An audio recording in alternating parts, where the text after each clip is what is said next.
Chapitre 2. Vol et enlèvement. Empli de curiosité, je replaçai le livre sur l'étagère et descendis au rez-de-chaussée. L'épouvanteur avait déjà ouvert la porte et conduisait le visiteur à la cuisine. Lorsque je l'aperçus, je restai interdit. C'était un homme au visage avenant, aux épaules larges, qui dépassait mon maître d'une demi-tête. Il paraissait avoir une bonne trentaine d'années. Et, d'où ma surprise, il portait une soutane. Un prêtre. Avec un sourire, l'épouvanteur me présenta. Voici Tom Ward, mon apprenti. Ravi de te connaître, Tom. Je suis le père Stock, curé de la paroisse de Dunham, au nord de la colline de Pendle. Moi aussi, je suis heureux de vous rencontrer, dis-je en serrant la main qu'il me tendait. John m'a parlé de toi dans ses lettres. Tu fais, semble-t-il, des débuts très prometteurs. Des débuts prometteurs, je n'ai rajouté une couche. Et salut Rocky Black. À cet instant, Alice entra dans la cuisine. Elle dévisagea le visiteur avec étonnement. Le prêtre, lui, fronça légèrement les sourcils. Il avait remarqué ses souliers pointus. Et voici sa jeune amie, dit l'épouvanteur. Alice, salut le père Stock. Elle inclina la tête en esquissant un sourire. D'après ce que j'ai appris, Alice, dit le père Stock, tu as de la famille à Pendle. Des liens de sang, rien de plus, répliqua-t-elle d'un ton presque féroce. Ma mère était une malkine et mon père un Dean. On ne choisit pas ses parents. C'est tout à fait vrai, répondit le prêtre avec douceur. Le monde serait bien différent s'il correspondait à nos désirs, mais ce qui compte, c'est la façon dont nous menons notre vie. Après quoi la conversation languit un peu. Le père Stock semblait fatigué de son long voyage. Il était clair que l'épouvanteur attendait notre départ. Nous fîmes donc nos préparatifs. Ne souhaitant pas m'encombrer de mon sac, je pris seulement mon bâton et un morceau de fromage. Mon maître nous accompagna jusqu'à la porte. Il me tendit une pièce d'argent. Tiens, voilà de quoi louer une carriole. En fourrant la pièce dans la poche de mon pantalon, je demandai « Comment le père Stock a-t-il pu traverser le jardin sans que le gobelin le mette en pièces ?»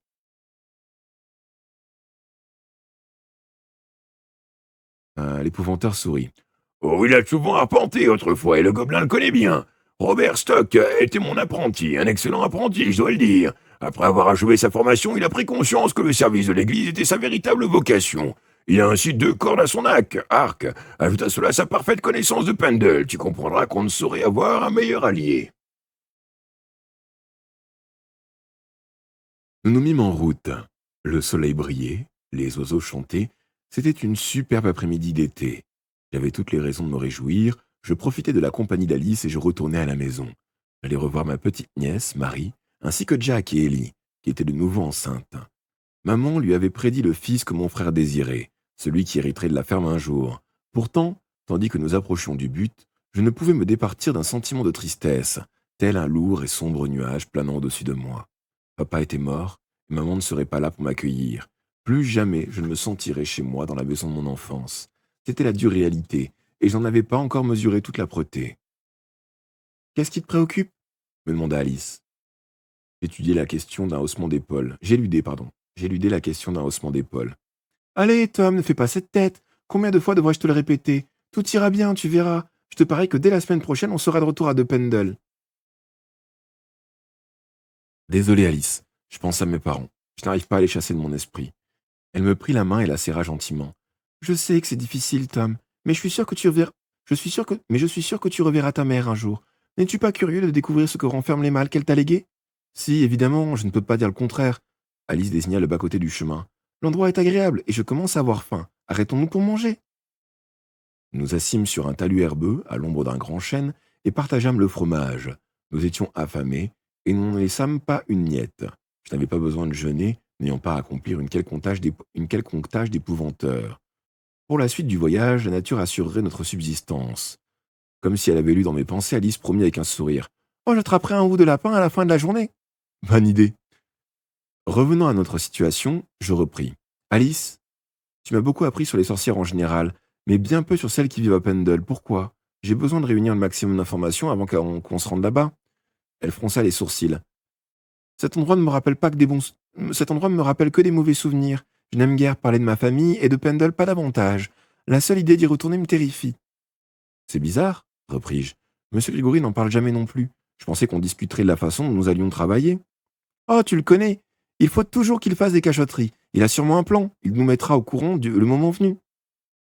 Changeant de sujet, elle s'écria. Tu te rends compte, le vieux Grégory a un ami, et c'est un curé. Ce que je n'arrive pas à comprendre, dis-je, c'est qu'on puisse abandonner le métier d'épouvanteur pour devenir prêtre. À cette réflexion, elle éclata de rire. Et que le vieux Grégory ait abandonné la prêtresse pour devenir épouvanteur, tu le comprends? Elle avait raison et je ris avec elle. Mon maître avait été ordonné autrefois, mais cela ne modifiait pas mon opinion. Les prêtres sont contentés de prier, c'est ce que j'avais constaté. Ils n'affrontaient jamais l'obscur directement. Il leur manquait les connaissances pratiques que nous possédions. À mon sens, le père Stock avait pris la mauvaise direction. Hmm. Un peu avant la tombée du jour, nous fîmes halte dans un vallon à l'orée d'un bois. Le ciel était clair, un croissant de lune montait à l'horizon. Je m'occupais de bâtir un feu pendant qu'Alice chassait. 1 heure plus tard, 2 lapins cuisaient à la broche. Leur jus goûtait sur les braises en sifflant. On avait l'eau à la bouche. Cependant, ma curiosité était toujours aussi forte et malgré les réticences d'Alice à évoquer sa vie antérieure, je l'interrogeai de nouveau sur Pendle. Je sais que c'est un sujet pénible pour toi, mais je dois vraiment en apprendre un peu plus sur le... Elle me lança un regard par-dessus le foyer. Je le suppose, en effet. Eh bien, prépare-toi au pire. Tout le monde a peur là-bas. Dans quelque village que tu ailles, tu le verras sur les visages des gens. Difficile de les emblâmer, hein, parce que les sorcières savent pratiquement tout sur tout. Le soir, la plupart d'entre eux retournent les miroirs de leur maison face au mur. La plupart d'entre eux, non. Le soir, la plupart d'entre eux retournent les miroirs de leur maison face au mur. Pourquoi? Pour ne pas être scrutés, la nuit, les sorcières, particulièrement les Mouldils, s'en servent pour épier les faits et gestes des villageois. Il faut se méfier des miroirs à Pendle. Tu ne sais jamais qui ou quoi peut t'observer à travers leur surface de verre. Rappelle-toi la vieille mère Malkin. Voilà le genre de personne que nous allons affronter. À ce moment, à ce nom, un frisson me courut dans le dos. À ce nom, un frisson me courut dans le dos. Mère Malkin avait été l'une des plus maléfiques créatures à sévir dans le comté.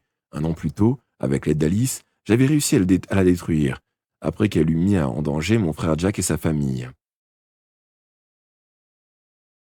À Pendle, reprit Alice d'un air sombre, il y a toujours une sorcière prête à chausser les souliers d'une morte. Et parmi les Malkin, beaucoup en seraient capables. Certaines habitent la tour Malkin, un lieu qu'il vaut mieux éviter le soir venu. Lorsque des gens ne donnent plus signe de vie, c'est généralement qu'ils ont fini là. Dans les souterrains de la tour, il y a des passages secrets, des puits, des cachots où pourrissent les os des disparus. Pourquoi n'a-t-on jamais rien tenté? Demandai-je. Il y a un prévôt à Caster. Ne peut-il pas agir? Il a envoyé la police et les gendarmes à plusieurs reprises. Ça n'a pas donné grand-chose, hein. Souvent, ils ont pendu des accusés qui n'étaient pas les coupables. La vieille Anna Fairburn avait presque 80 ans quand ils l'ont traînée à Caster, enchaînée. Ils ont prétendu qu'elle était sorcière. C'était faux. Remarque qu'elle méritait la pendaison vu qu'elle avait empoisonné 3 de ses neveux. Ainsi font les choses à Pendle. Et ce n'est pas facile d'y remédier. Voilà pourquoi le vieux Grégory a tergiversé aussi longtemps. J'acquiesçai d'un mouvement de menton. J'en sais plus que n'importe qui, continua Alice. Il y a eu de nombreuses unions entre les Malkin et les Dean, malgré leur inimitié. En fait, les Malkin et les Dean haïssent encore plus les Mouldils, qu'ils ne se détestent entre eux. C'est compliqué. J'ai passé là-bas la plus grande partie de ma vie et je n'ai pas encore tout compris. As-tu été heureuse? Je veux dire, avant que les îlosseuses ne te prennent là avec elles? Alice détourna les yeux, évitant mon regard. Je n'aurais pas dû lui poser cette question. Après un silence, elle reprit à voix basse. Pardon.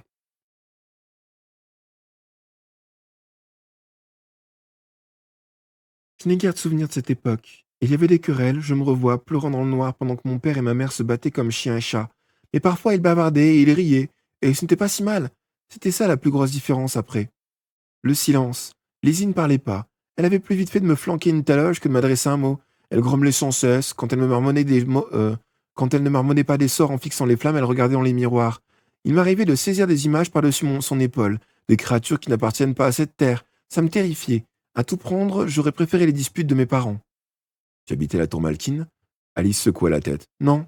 Seuls les membres du conventus y vivaient avec quelques aides soigneusement choisies.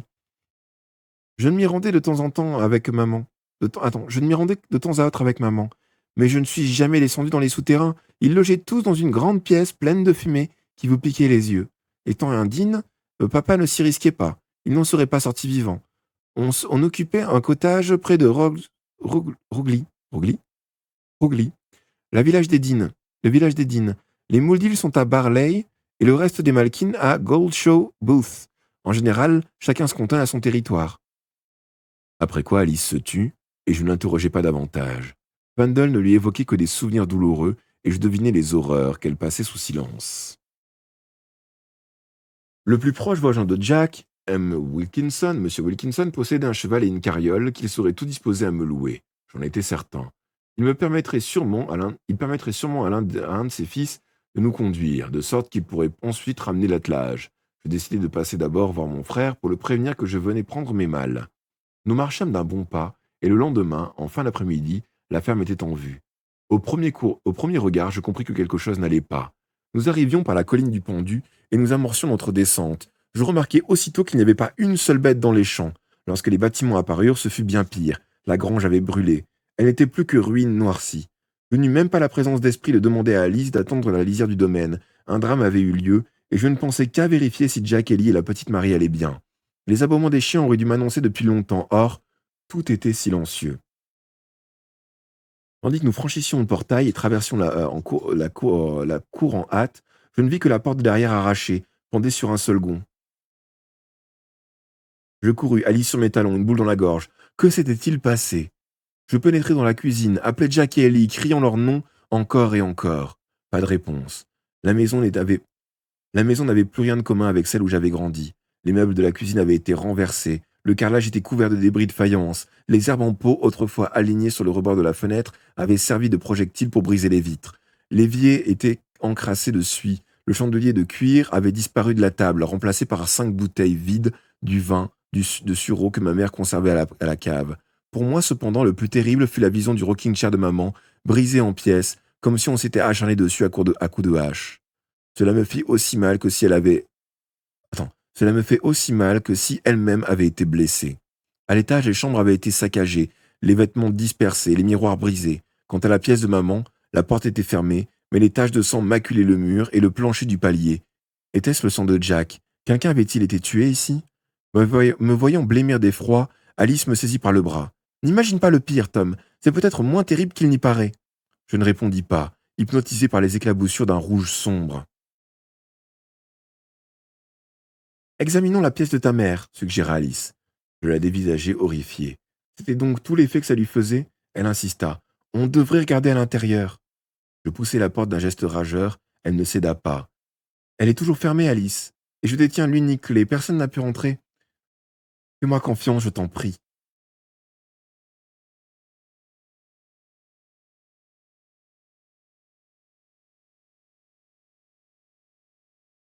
Par sécurité, je gardai les clés autour de mon cou, accrochées à un cordon. Il y avait une grosse clé pour la porte et 3 autres plus petites pour les mâles. Je possédais aussi un passe-partout fabriqué par la frère de l'épouvanteur qui était serrurier. Je déverrouillai la serrure et constatai aussitôt que je m'étais trompé. Quelqu'un était entré. Les grosses malles et les petites caisses, tout avait disparu. Comment ont-ils pu? Lâchai-je, et ma voix résonna faiblement entre les murs nus.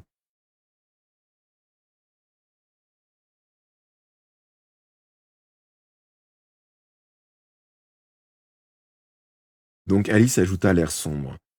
Souviens-toi de ce que ta mère disait, que rien de mauvais ne pouvait pénétrer ici. Eh bien, une sale créature a trouvé le moyen, c'est sûr. Je m'en souvenais parfaitement.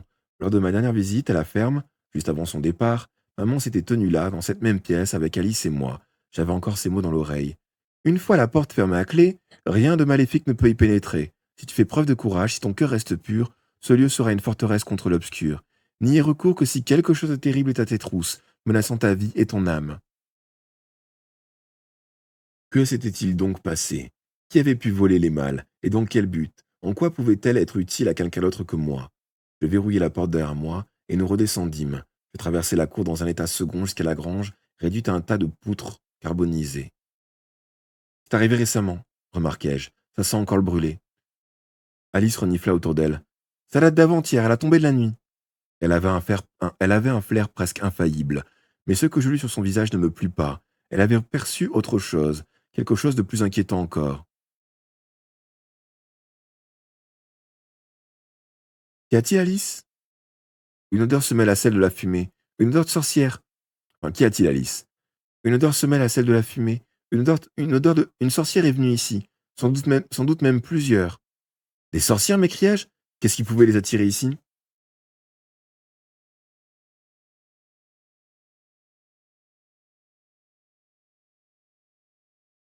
Une telle idée me donnait le vertige.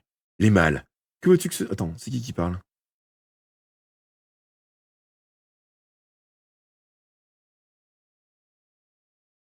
Les mâles. Que veux-tu que ce soit? Elles doivent contenir je ne sais quoi que les sorcières désirent éperdument posséder. Mais comment connaissaient-elles leur existence? Grâce à la magie des miroirs, je suppose. Leur pouvoir dépasse peut-être les limites de Pendle. Et Jack, et Ellie, et la petite fille, que sont-ils devenus? À mon avis, ton frère a tenté de s'interposer. C'est un costaud, Jack. Il ne s'est sûrement pas laissé faire. Tu veux savoir ce que je pense? Alice me fixait avec intensité. Je lui fis signe de continuer, effrayé à l'idée de ce que j'allais entendre.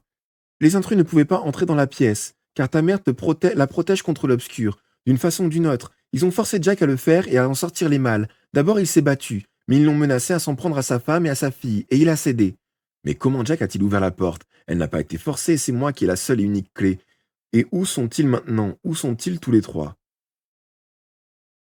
Ta famille a été enlevée, Tom, ça me paraît évident.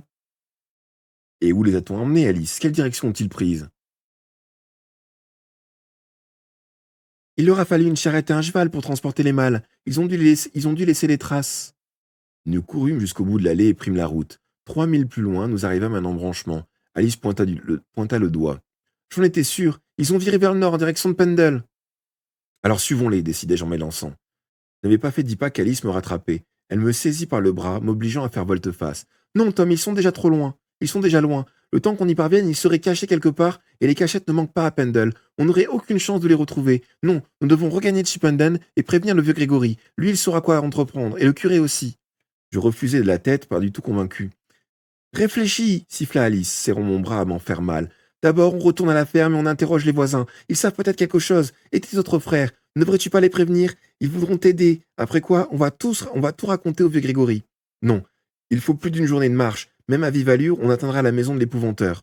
Pour atteindre la maison de l'épouvanteur.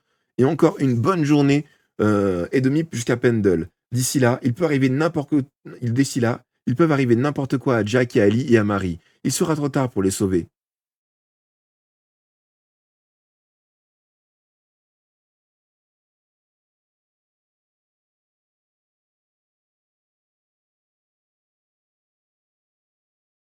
Alice me lâcha et fixant le sol d'un air embarrassé, elle ajouta. Il y a bien un autre moyen, mais ça ne doit pas te plaire. Que veux-tu dire?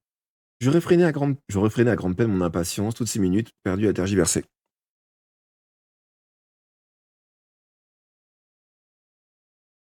Waouh.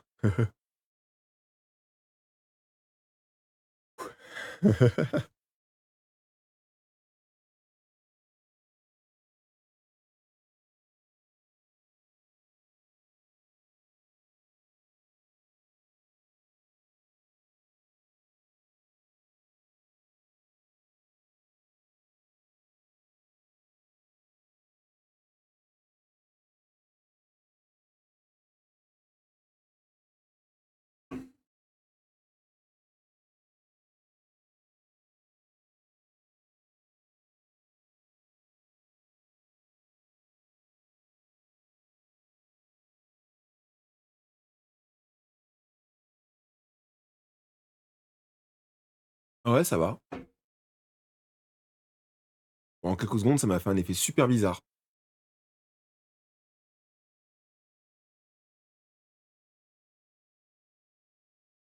Bon, il reste pas grand-chose à lire. On va terminer et go. Tu n'as qu'à partir à Chippenden pendant que j'irai à Pendle seul. Non, Alice, tu n'iras pas là-bas toute seule, c'est trop dangereux. Ce serait 10 fois plus dangereux d'y aller ensemble. Si on se fait prendre tous les deux, on sera bien avancé. Imagine le traitement qui se réserverait à un apprenti épouvanteur. Le septième fils d'un septième fils. Il te mettrait en pièces, tu peux me croire. Moi, je prétendrais que je voulais revoir ma famille. J'aurais une chance de découvrir qui est responsable de tout ça et où Jack, Ellie et la petite sont tenus enfermés. Une boule d'anxiété me pesait douloureusement sur l'estomac. Cependant, les paroles d'Alice commençaient à prendre sens dans ma tête. Après tout, elle connaissait les lieux et pouvait circuler tout autour de Pendle sans susciter trop de méfiance. Je continue de penser que c'est de la folie. Et puis, tu disais que la simple idée de retourner là-bas te rendait malade.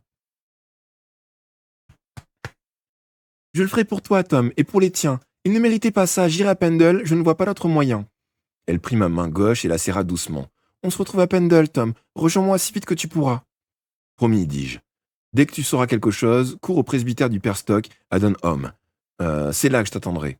Alice acquiesça, puis elle se mit en route à grands pas. Je la regardai un instant, tandis qu'elle s'éloignait, mais elle ne jeta pas un seul coup d'œil en arrière. Je fis demi-tour et repartis vers la ferme.